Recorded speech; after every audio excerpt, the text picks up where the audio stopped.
আচ্ছা বলো, সত্যি কি তুমি তোমার লাইফের পরিবর্তন দেখতে চাইছো, নাকি নিজের লাইফের পরিবর্তন দেখতে ভয় পাচ্ছ?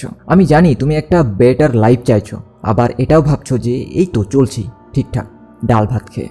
আবার হয়তো ভাবছো যে ইয়ার যাবো তো যাবোটা কোথায়, কাজ করবোটাই বাকি। আবার এদিকে শোক পালন করতেছো গার্লফ্রেন্ড ছেড়ে চলে গেছে বলে। সর্বোপরি তোমার লাইফের এল লেগে আছে সব দিক থেকে, আর তুমি এখনও ভাবছো যে নিজেকে আরও বেটার বানাতে হবে। আর এদিকে রাতে ঘুমানোর আগে ডান হাত দিয়ে এক্সারসাইজ করে ঘুমাচ্ছ। হ্যাঁ, আবার কাল সকালে ঘুম থেকে উঠবে, তারপর আবার একই জিনিস রিপিট হবে। ভাই, এটাকে লাইফ বলে না। তুমি বুঝতে পারছো কি না জানি না, কিন্তু ব্যাপার এটাই যে তুমি তোমার লাইফের 12টা খুব ভালোভাবেই বাজাচ্ছ। লাইফে করবো তো করবোটা কি, যাবো তো যাবো কোথায়, জীবনের লক্ষ্য নির্ধারণ করতে পারছি না, কি করব। ভাই, গার্লফ্রেন্ড ছেড়ে চলে গেছে, কিছু বুঝতে পারছি না কি করব। ভাই, খুব কথা বলতে ইচ্ছে করছে তার সাথে, কাশ একবার যদি কথা হতো।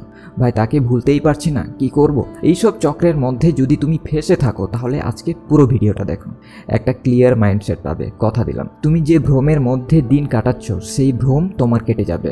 তোমার মাইন্ড যে ট্র্যাপে ফেসে আছে, তুমি যে ট্র্যাপে ফেসে আছো, সেখান থেকে সম্পূর্ণভাবে বেরিয়ে আসতে পারবে। এর জন্য সবার আগে তোমাকে যেটা করতে হবে, number 1, put your phone A side. হ্যাঁ, ফোনটাকে নিজের থেকে দূরে রাখো, কেননা সমস্ত কিছুর মূলে আছে তোমার হাতের ওই ফোন। দুটো রিলস দেখতে গিয়ে 2 ঘন্টা সময় কখন পার করে দিচ্ছ তার কোনো ঠিক নেই। আবার এদিকে এক্সের প্রোফাইল থেকে বারবার ঘুরে আসতেছ, এদিকে আবার ইনফরমেশনমূলক ভিডিও দেখতেছ, সমস্ত ট্রেন্ডিং জিনিসগুলোকে চেক আউট করে দেখতেছ। এবার বলো, কতক্ষণ নিজেকে নিয়ে ভাবলে? ভাববার সময়ই পাওনি, তাই তো? তাহলে এবার তুমিই বলো, সকাল থেকে সন্ধ্যা অবধি যদি তুমি এটাই করে বেড়াও, তাহলে কিভাবে একটা ক্লিয়ার মাইন্ডসেট পাবে, আর কিভাবেই বা তোমার লাইফের জন্য সঠিক ডিসিশন নেবে? স্ট্রং ডিসিশন মেকিং মাইন্ড পাওয়ার জন্য তোমার মাইন্ডে সঠিক ক্ল্যারিটি থাকা দরকার। আর এই ক্ল্যারিটি তখনই আসবে যখন তুমি নিজের সঙ্গে একান্তভাবে সময় কাটাবে। আর এই একান্তভাবে সময় কাটানোর জন্য তোমাকে ফোন থেকে দূরে থাকতেই হবে। তারপর নিজের সাথে কথা বলতে হবে, নিজের চাওয়া পাওয়া, প্ল্যান মেকিং, গোল অ্যাচিভ। আমি কি হতে চাই, কেন এটা হতে চাই, এটা হয়ে গেলে কি আমার লাইফের সমস্ত প্রবলেম দূর হয়ে যাবে, এইসব ব্যাপারে নিজের সাথে কথা বলো, নিজের সাথে ডিসকাস করো, প্ল্যান বানাও। তারপর ফাইনাল ডিসিশন নিয়ে কাজে লেগে পড়ো, কোনো সময় নষ্ট না করে। Number 2, choose mentor উইসলি। লাইফে বড় কিছু অ্যাচিভ করতে গেলে মেন্টর লাগবেই। তুমি যে ফিল্ডে সাকসেস অ্যাচিভ করতে চাও না কেন, তোমার একজন মেন্টর লাগবেই। আর এই মেন্টর যে কেউ হতে পারে, তোমার প্যারেন্টস হতে পারে, তোমার বড় ভাই হতে পারে, বন্ধু হতে পারে, বা কোনো প্রফেশনাল ব্যক্তিও হতে পারে। এমনকি তোমার হাতের ফোনটাও তোমার বেস্ট মেন্টর হতে পারে, যদি তুমি ফোন দিয়ে ফালতু জিনিস না ঘেটে সঠিক কাজের জন্য ব্যবহার করো। আমি ধরেই নিলাম যে তুমি ভালো মেন্টর তো দূর, কাউকেই তুমি পাচ্ছ না, আর এখানেই তোমার ফোনটাকে অ্যাজ এ মেন্টর হিসেবে ব্যবহার করতে পারো। তুমি যে ফিল্ডে কাজ করতে চাও না কেন, সেটা রিলেটেড ভিডিওস ইউটিউবে প্রচুর পেয়ে যাবে, ফ্রি প্লাস পেড দুটোই তুমি পেয়ে যাবে। জাস্ট সেগুলোকে দেখো, প্র্যাকটিস করো, আর কাজ শুরু করে দাও। Number 3, learn to be alone. একা থাকতে শেখো, কারণ সবসময় তুমি তোমার পাশে কাউকে পাবে না।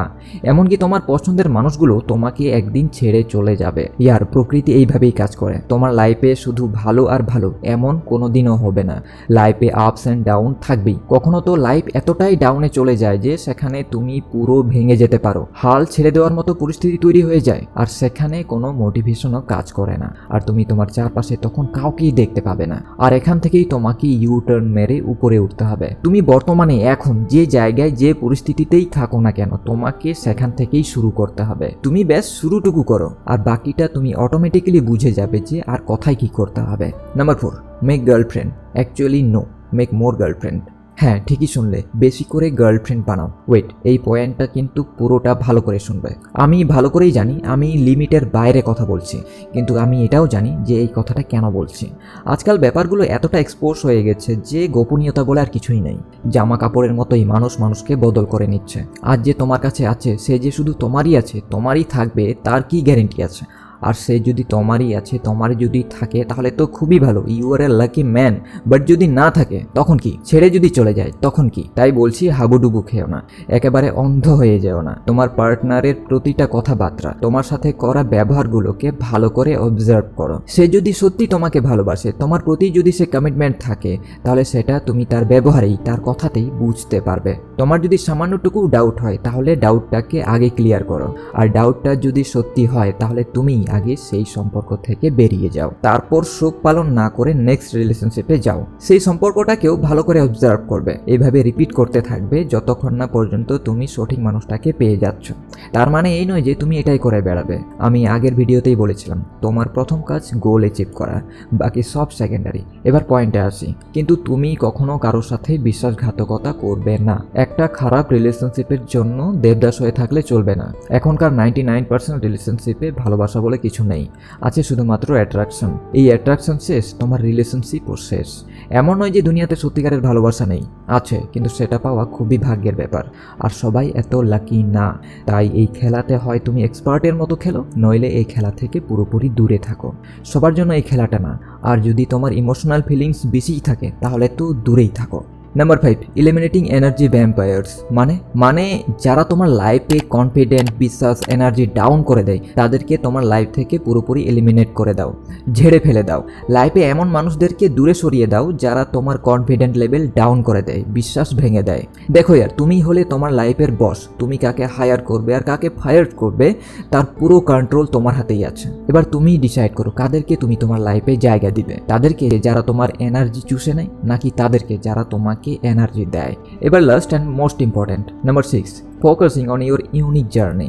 সবশেষে তোমাকে যেটা করতে হবে তা হলো তোমার নিজের ব্যক্তিগত কাজে মনোযোগ দেওয়া, যেটা তোমার একমাত্র লক্ষ্য। প্রত্যেকদিন তোমাকে তোমার কাজের জন্য সময় বের করতেই হবে। তুমি যদি স্টুডেন্ট বা ওয়ার্ক প্রফেশনাল থাকো তাহলে প্রত্যেকদিন 2 ঘন্টা করে তোমার ড্রিম প্রজেক্টের জন্য সময় দাও। তোমাকে সময় দিতেই হবে, তোমার কাছে কোনো অপশান নেই। যদি তুমি ড্রিম লাইফটাকে অ্যাচিভ করতে চাও তো। এরপর তোমার মধ্যে যদি কোনো অহংকার থেকে থাকে তাহলে সেটাকে ঝেড়ে ফেলো। তোমার অহংকার তোমাকে কখনোই লাইফে আগে যেতে দেবে না। এটা তোমার জীবনের সবচেয়ে বড় অবস্টিকেল, যেটা তুমি তোমার মধ্যেই পুষে রেখেছ। আমি আবারও বলছি, বোকা হয়ে থেকো না, জাস্ট নিজের কাজে লেগে থাকো। লাইফে তারা অনেক আসবে, অনেক যাবে, কিন্তু তোমাকে তোমার কাজে, তোমার সিদ্ধান্তে অটুট থাকতে হবে। আশা করি ভিডিওটা তোমার লাইফে একটা ক্ল্যারিটি এনে দিয়েছে। এরকম আরও ভিডিও পাওয়ার জন্য চ্যানেলটিকে এখনই সাবস্ক্রাইব করে বেল নোটিফিকেশনটাকে অন করে নাও। অতঃপর ধন্যবাদ ভিডিওটা দেখার জন্য।